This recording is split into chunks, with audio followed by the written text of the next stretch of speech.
This is Today in St. Louis, focused on you. Good morning, St. Louis. There it is, the Gateway Arch, and you can see it in all of its glory this morning. What a nice way to start the day. Just 62 degrees, a little bit of a chill in the air. Good morning, everybody. It is Wednesday. August is, what's so funny?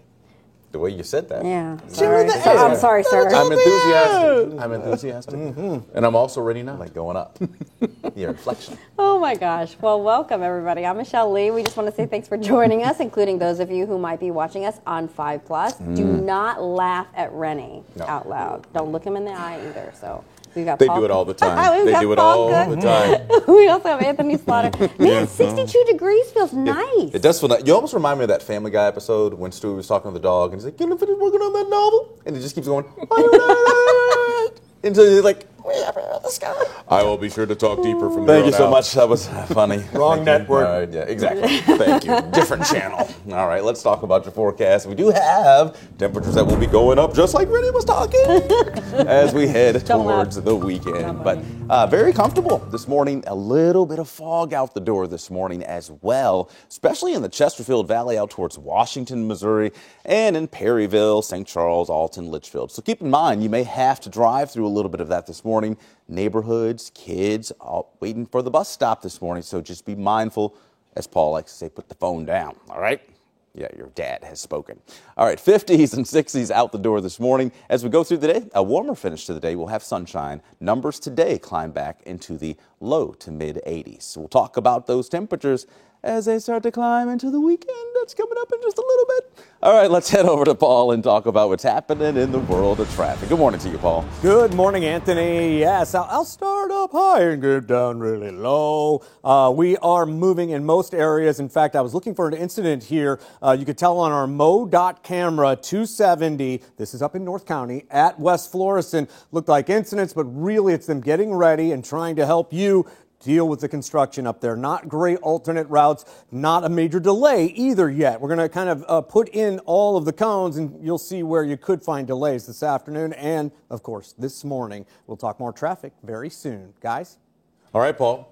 The Rams have been gone for years now, but the legal settlement that followed the team's exit means the city of St. Louis now has millions of dollars to spend. Yeah, this morning, city leaders are asking for ideas on how to spend the money. Sydney Stallworth is joining us live from downtown at the Dome with how you can give your input. Good morning, Sydney.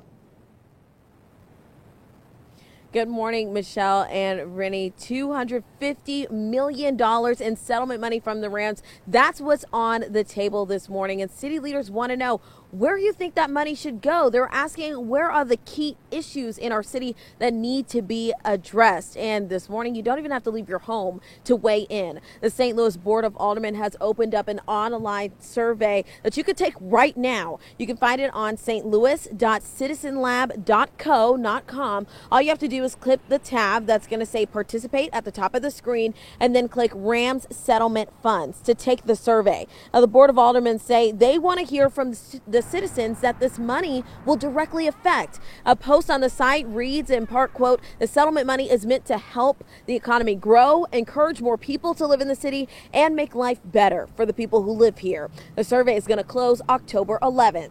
Board of Aldermen President Megan Green also says the public will be able to participate in some upcoming meetings with city leaders in September, October, and December to give their input. A statement from her reads, quote, "Intentional, meaningful engagement with the community is crucial to ensuring these funds are used for equitable and innovative solutions to our city's biggest problems." She adds that this process offers a much needed opportunity for residents and local government to work together and to rebuild trust.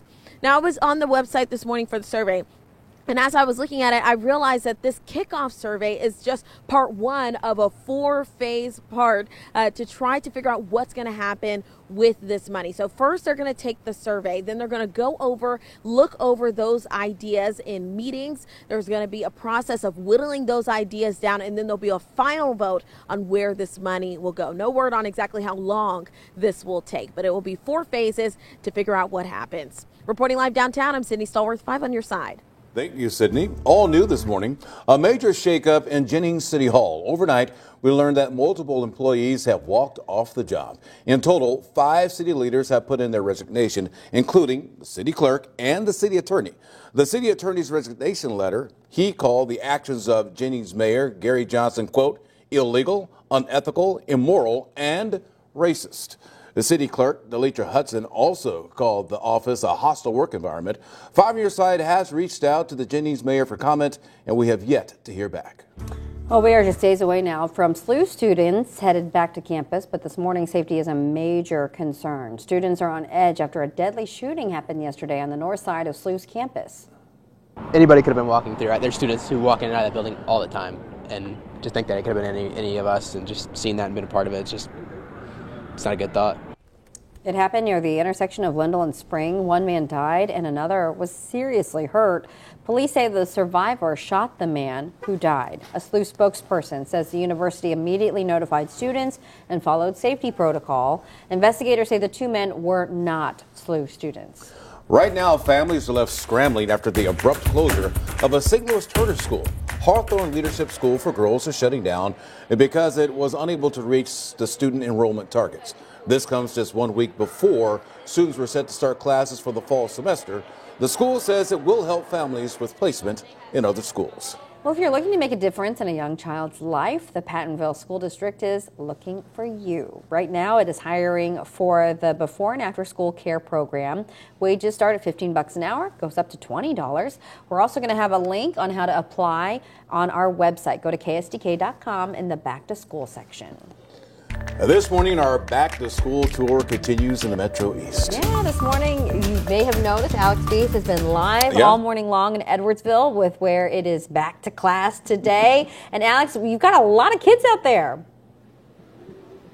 Hey, we do. We have quite a turnout here at Edwardsville High School this morning. These students have been here since before daylight this morning, including members of the band, 152 strong. We have a contingent of them here this morning. Band director Ryan Lipscomb, take it away.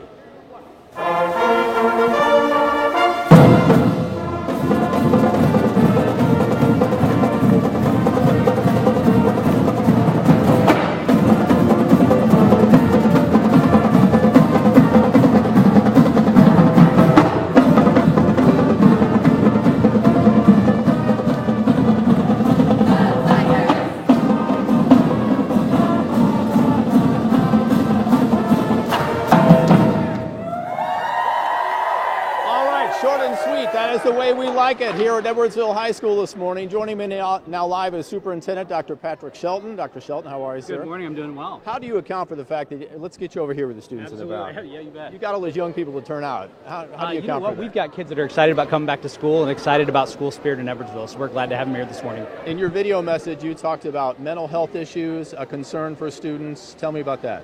So we've seen an increase of mental health issues, not just at the high school level, but K-12. And so this year, our school board authorized the hiring of more counselors and social workers. So we've added counselors and social workers at the elementary, middle school, and high school level for this year. All right. I also heard in your video message on the website, at an upcoming board meeting, you have an initiative where you're going to emphasize the fact that kindness counts. Do I have that correct? Absolutely. We used to, I worked with a superintendent that used to say, I want our graduates to grow up and be somebody I'd be proud to be neighbors with, and that's what we want to do. And coming out of the pandemic, we know that students didn't always have the opportunity to practice their social skills like they need to, and so we want to reemphasize that in this upcoming school year. All right, Dr. Shelton, thank you very much for your time. Absolutely. We appreciate Thank you for being here. your hosting us this morning. That is the situation at Edwardsville High School. The band is going to take us out now. Coming up in the 6:30 hour, Dr. Shelton is going to address the transportation issue. All right. Let's go. Edwardsville Tigers, by the way, a couple of tweets this morning saying that you and I were sort of matching with the Edwardsville Tigers. Oh, yeah. The colors. There you go. We did it on purpose. Yeah.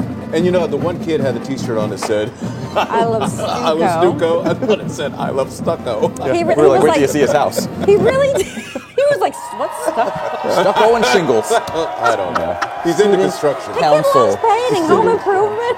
Oh, happy first day of school, guys. Yeah. Well, guys, the bus stop forecast does have a little fog in it this morning. So as you get going out the door, just keep in mind you may have some of that for the kiddos that are waiting out in, well, now the sun's coming up, but, you know, even in the fog, it's kind of hard to see. So phone down, pay attention. Kiddos don't really need much today, just shorts, T-shirts, maybe a long sleeve shirt.